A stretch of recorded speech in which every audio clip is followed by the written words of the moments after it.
This is Gemara in Kesubos Daf Chav Zayin. As we close in on the second parak of Kesubos, we pick it up on the bottom of Chavavim and Beis, right after the Mishnah. We read to the end of the Amud, but we sort of got stuck over there. So let's remind ourselves exactly what's going on in this Mishnah, so we can get into the Gemara's Kasha. The Mishnah spoke about a woman being captured by Goyim, a theme that we've seen many times, and the Mishnah differentiated. If they're capturing her for money, then she's going to be mutter. If they're capturing her for nefasha, she's going to be aser. Rav Shmuel bar Rav Yitzchak Amarav started off the Gemara by teaching us this whole din is only when Klal Yisrael runs the Batei Dinim, we're in control. But if the Goyim are in control, then even Al Yedei Mamain, they're aser. Why? Because there's no fear. The Goyim run the court system. If the Yidden are in control and they're trying to extort money from this woman and her family, then they're not going to violate her because they're nervous that the Yiddish court, the Jewish Bezdin, is going to say you forfeited your rights to collect money from her. But if the Goyim are in control, then even for money, we have to be concerned that they violated her and that she's going to be forbidden. So Masav Rava, this is where we began, 5 lines from the wide lines. Rava asked the Shaila, hey, Rav Yisrael, I couldn't Mitzchayim ben Akazo Bat Yisrael. The following case, it was a girl, Sharhanu Ashkelon, she was taken captive, she was taken as a mashka, Rashi says, in Ashkelon, and her family distanced from her, and Adam testified that nothing happened to her. And the Chachamim said in the first wide line, if you believe that she was captured, believe the Edom that nothing was done to her, and then don't believe that she was captured at all. End of Raisa. Says the Gemara on the last line, Ashkelon is a place that the Goyim run the court system, and yet Vikotani, and we learned as we turn over to today's Daf Chav Zayin Amud Aleph, we learned Haranu in Nachma Shalai that the only case that there is going to be believability is in the case that her hana, that she was taken as a mashkoin. That's the case that you need to have Eidim to say that she's mutter. But nechlisha, if she was captured against her will, then we say we don't need Eidim. So what do we see? We see that even in a place where the Goyim are in control, when they take a captive of a woman for monetary matters, we do not have to assume she was violated. And there's a kasha of Shul Rav Yitzchak who said that when the Goyim are in control, we always have to be concerned. Answers the Gemara on the top line, you read it wrong. Learn from the Braisa, whether she's taken out as a mashka or she's pledged as a collateral, whether she's captured, it's the same din. That was the particular story. That's why they said that in the Braisa. But don't be precise in the case. Another way of learning the same din. I learned a Mishnah. Hey, Rav Yisrael, she was captured. That she was taken as a mashka and her family distanced from her. Witnesses testified.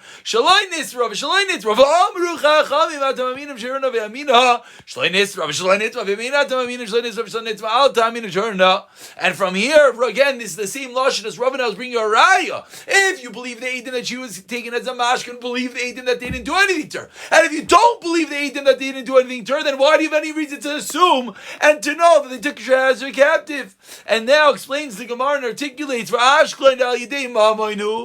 was the case? The case was they took her for monetary matters. And yet, the time of the Eidim and the only reason why they're believed is because she has to Eidim. Says the Gemara, but if there would be no Eidim, then she would not be believed. My love, and now here's the Raya. It's going to be the same din. Regardless, she's going to only be mutter if there are Eidim. And therefore, what do we see? That's a Raya. It's a Raya that when the Goyim are in control, you always have to be nervous. And the only reason in this Brisa she has a believability is cause there are Eidim. Why do we need Eidim? Because the Goyim are in control. A beautiful Raya. To Rav Shmuel bar Rav Yitzchak, and the Gemara says, no Raya. Loi Horana Shaini, this case is different. And therefore says the Gemara, there is no Raya.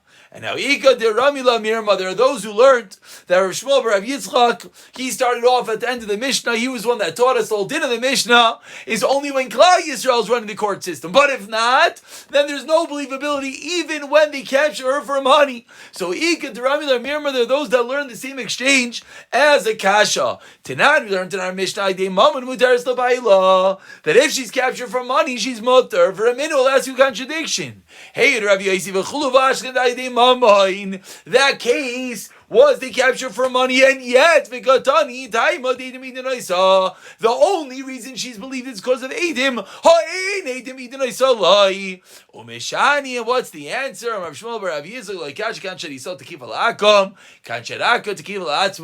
So two Lashonos plus the way of learning it as a stira, all coming to the same conclusion, says the Gemara, that in a scenario that the Goyish courts are in control, the statement of Rishmol Bar Yitzchak stands that we have to be concerned that they violated her even if they captured her for monetary matters. And now says the Gemara, quoting the end of the Mishnah, the Ayidei Nefashos Asura, we're on Chav Zayin Amud Aleph, about 20 lines down, the two dots. Amar Rav Kigo Nashi Ganvi, says Rav, you know what the case referring to? Wives of Ganavim. That according to the Goyish court system, what's the halacha? Their husbands are hanged, and then what happened to their wives? Anyone who wants can take them, and therefore we have to assume they're going to be forbidden. Why? Because anyone can exploit these women, God forbid. Levi Amar Kon Ishtay Shal Ben Dunai, says Levi, we're talking about the wife of Ben Dunai. Ben Dunai was a Roitzeach, he was a murderer. It's only if they convicted and they sentenced him to death. Still, the women are forbidden because we assume they took advantage of these women whose husbands were up to no good. Says the Mishnah in the middle of Chav Zayin Amud Aleph, here, till now we spoke about a woman herself being captured and the ramifications. Says the Gemara, what about a city? Ir Shekavshua Karkoim, a city that was taken over by a Karkoim, is an army. Rashi says is a matzur, is a siege army. The entire city, all the female kohanim, all the women who are bas kohanim, we have to assume they were violated by this invading army, and therefore they are basal le kehuna.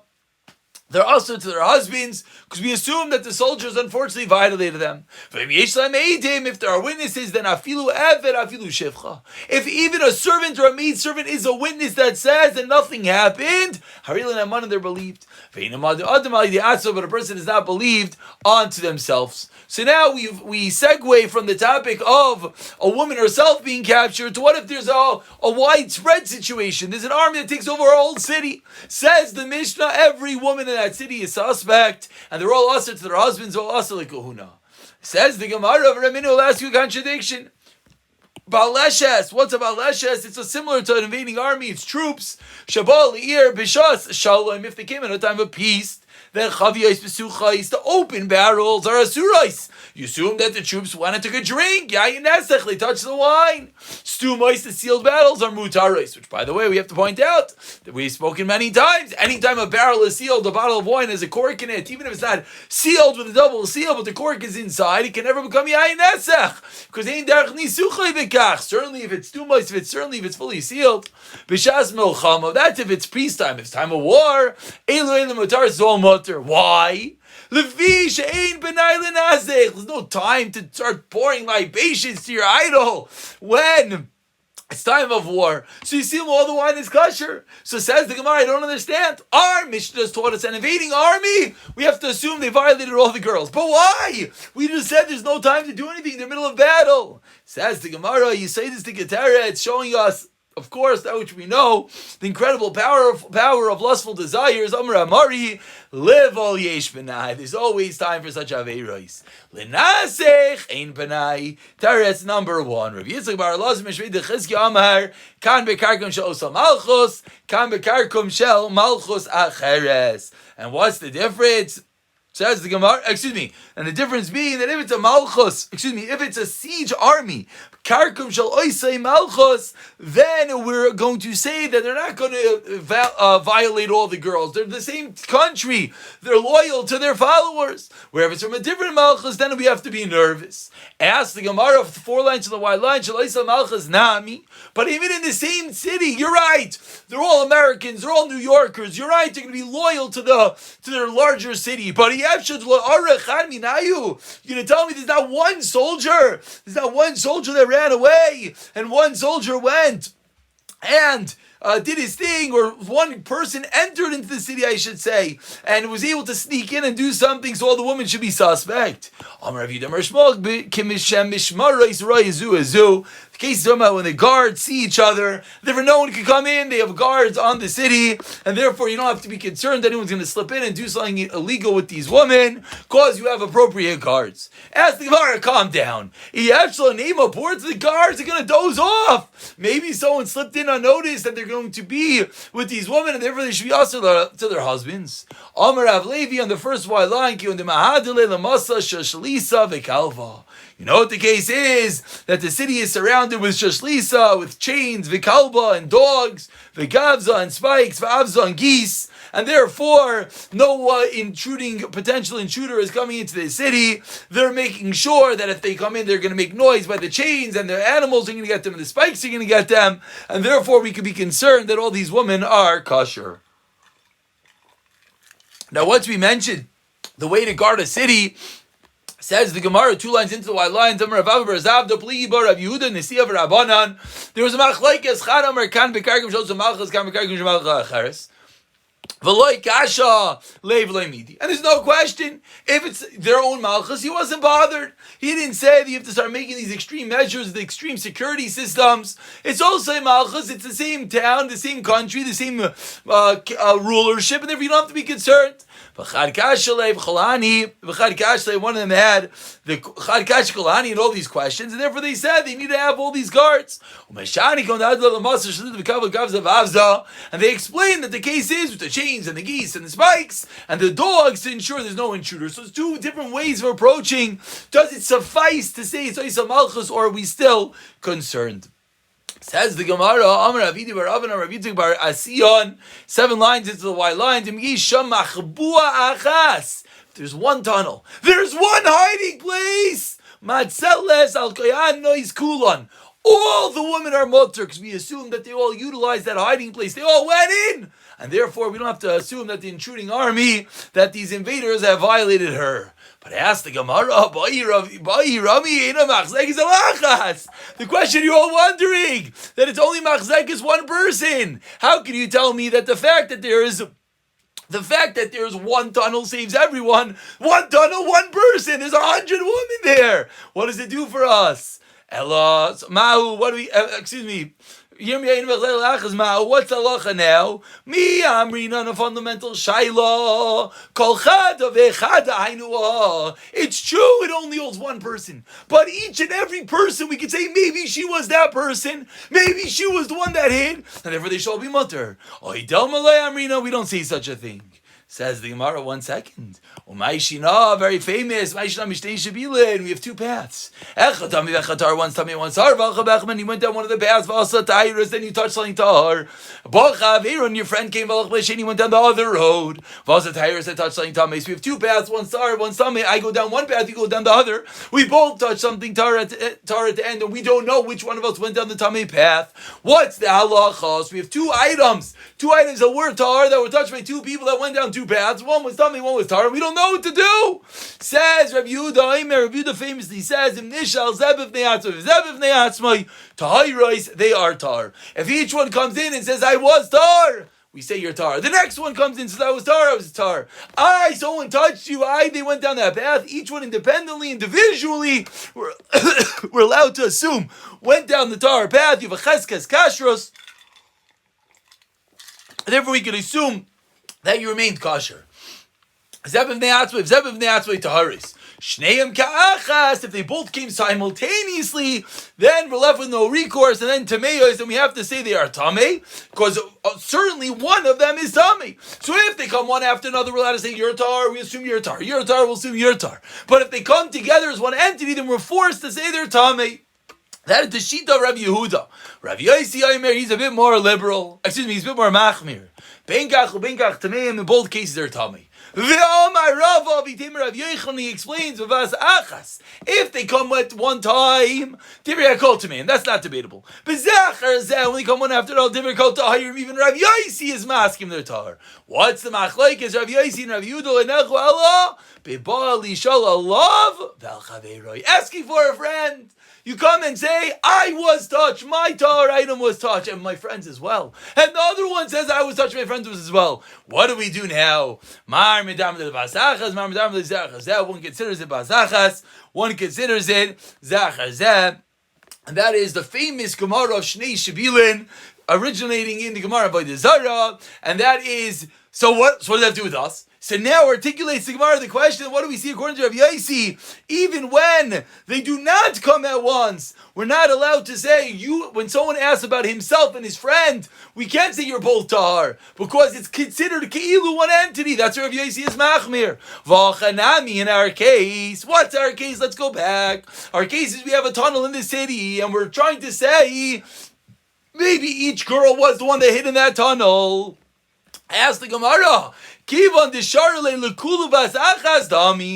giving a psak for everyone. And we're saying every woman here is tar because every woman potentially was the one that went into that tunnel. Says the Gemara, how can you do that? It's like it's a bavas achas. It's like a case they're all coming at the same time. And therefore says the Gemara, it's not possible. And therefore they should assume that they're not going to be tar. Answers the Gemara, in the case of Shnei Shvilim, we know with certainty one of the paths was tummy. We know one of the people became tummy and one of the tyrants are tummy. But in our case, how do you know? We don't know for sure that they were violated. There's a concern. And therefore, it could be that they're all mutter. And therefore, even though we're giving one sack for everyone and there's only a tunnel that holds one, we still could assume that they're all mutter. Beautiful. Says the Gemara on the last line of Chav Zayin Manal Ravashi, if a woman says, I wasn't captured and I didn't become tamei, what is the halacha? Mi amrina, do we say, turning over to Chav Zayin Beis, some famous Gemaras today. We had Shnei Shvila Amar Aleph, Amar Beis, we have Mali L'Shaker, the quintessential Migu. Do we say therefore they're believed?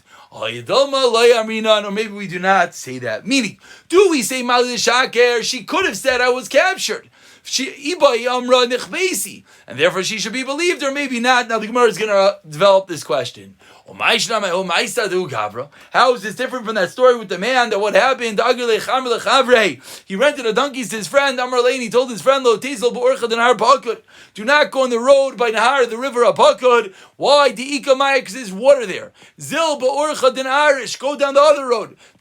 Maya. And what happened? Lo and behold, he doesn't listen. He goes down the road of Nahar Apakod and Umeiz Chamra. And he responds, listen to this. In Be'orcha den Nahar Apakod, it's true. I'm asking. I went down that road. But you know what? There was no water. And Amar Rabba Mali L'Shaker. He has a good namanis. He's believed. Why is he believed? Because he has the statement. He couldn't. What does he have to lie? He's a migu. Ibay Amarle. You know what he could have said? Borachat and Arish. He could have said I went on the other road. So the fact that he's saying a worser taina, he's admitting he went on the wrong road. Now you have to believe him that when he says there was no water there. Similarly, in our case, she could have said, I was never captured. It's similar to Amigu, similar to Tapesha Asar, different mechanics. She could have said, I was never captured. For the fact that she's minded that she's captured, we should believe her that she's not Tamei. Answers the Gemara, no sheikh is not comparable. Abaye says,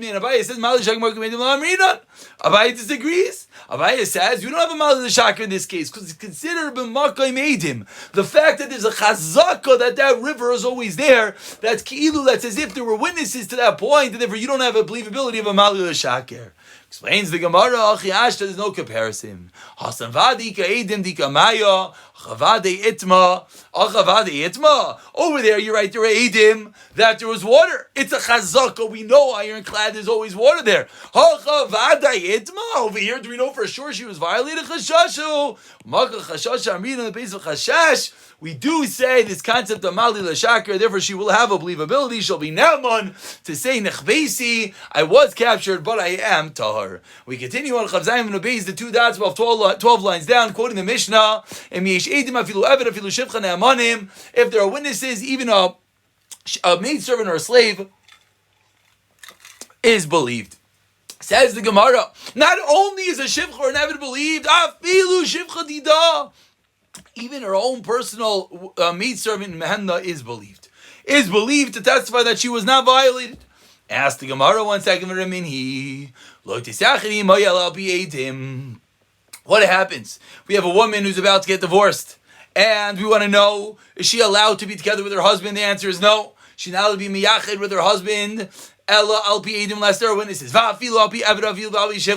And she's even allowed to have a witness of an eved of shivcha, then she could be miyached with her husband. But if not, then we're not allowing them to have yichud, because we're afraid they're going to be by each other. Chutz mi mishpachta, aside from her own family, mi shivchasa, aside from her own maidservant, mishaliba gasam shivchasa. So we see that her own maidservant does not have a believability. It's not enough of a person to guard them. So why in our case would her own maidservant be enough to testify that she was not violated?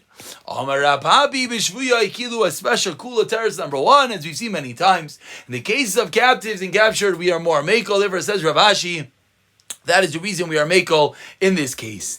That's our papi, Rapapa, Amar teres number 2, ha b'shev chadida, b'shev chadidei. A fundamental difference. One Mishnah is dealing with her maidservant. That's when she has no believability. But his maidservant is believed. Frak the Gemara asked the Gemara, "V'shivcha didala mehemna, is her maidservant not believed? The katani and the maidel asmai." But we learned the person does not testify about themselves. Shivcha dida mehemna, which implies that the shivcha is believed. It says you can't testify about yourself. Sounds like anyone else. That's the diak of the Mishnah. Anyone else is believed, even her own maidservant. Explains the Gemara, no, she's not believed. You know why? Because shivcha nami katzma dami. The shivcha kemaisa is the same din that as herself, and therefore there is no believability, there's no nemanas, seemingly for the shivcha to testify. Explains the Gemara, another teretz, Rav Ashi Amar hava b'shivcha dida. They're both talking about her shivcha. V'shivcha mechzi chazia v'shaska. There's a fundamental difference. What does the shivcha do? She sees and she's quiet.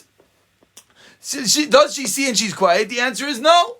Hasam dishtika matirta loy mehemna. Over there in the Gemara in Kein that we're quoting, when she's quiet, that allows her to get married, that allows the divorce to be chal, then she does not have a believability, because we suspect her she'll withhold information. But hacha dishtikusa asarta, but over here her silence is going to make her master assert her husband. Therefore, mehemna, therefore she is believed. Why? Because we don't assume she's going to give false testimony. She might stay quiet in the face of saying what she should say, but we don't assume that she's going to give false testimony. Says the Gemara, hashta nami asya mishar. Why not? Maybe she'll come and lie. Explains the Gemara, a fundamental psychology of the person. Tarti layavdi. That's too far. She's not going to go so far. She's not going to, 1, be silent when her master was violated, and then number 2, give false testimony. That's too far. To give false testimony will be suspecting, but not necessarily to do both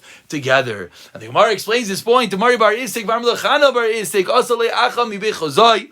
Acha came from Beit Chozai, and Amar Alei, and the brother said to Mari Bar Isik, let's split the possessions. I don't know who in the world you are. It's true that he doesn't recognize you. They didn't recognize him. Why not?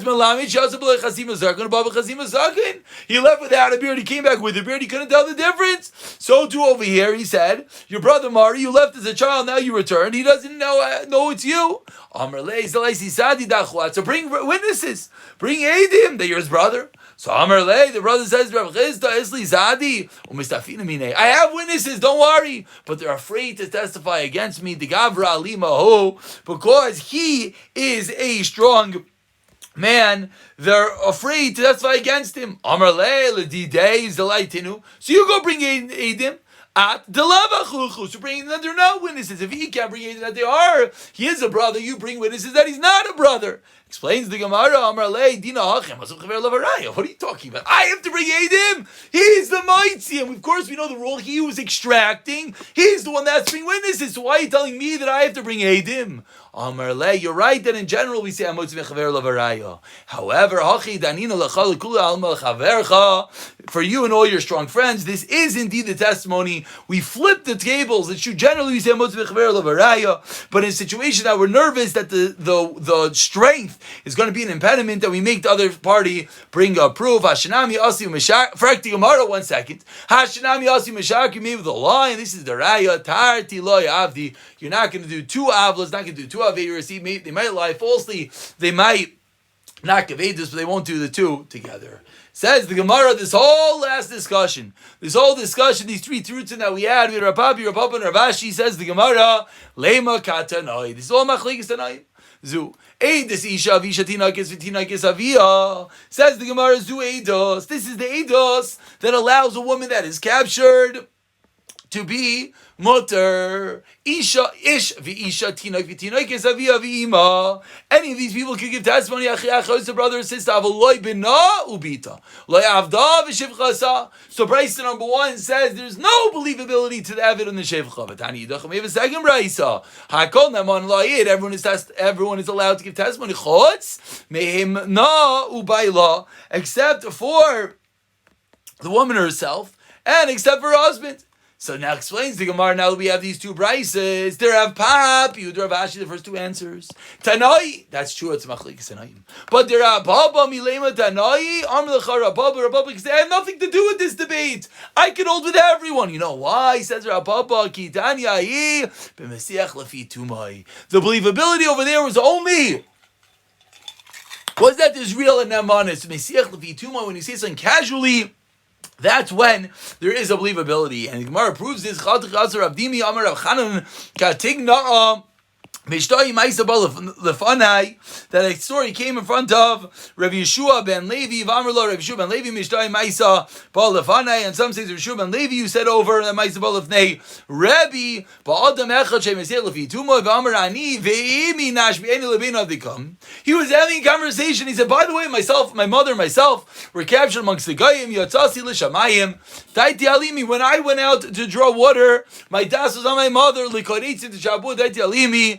And meaning he said that we never did anything wrong, and because it came out to be a casual conversation, Rav Lekuna and Rav believed him, and Rav allowed him to be part of the kahuna, to marry someone who was kosher based on his words. So the Gemara is explaining it's not that there's a real namanis, it's an namanis of Mesiach Lefi Tumai when you say something casually, and we'll pick it up from the Mishnah on the next year.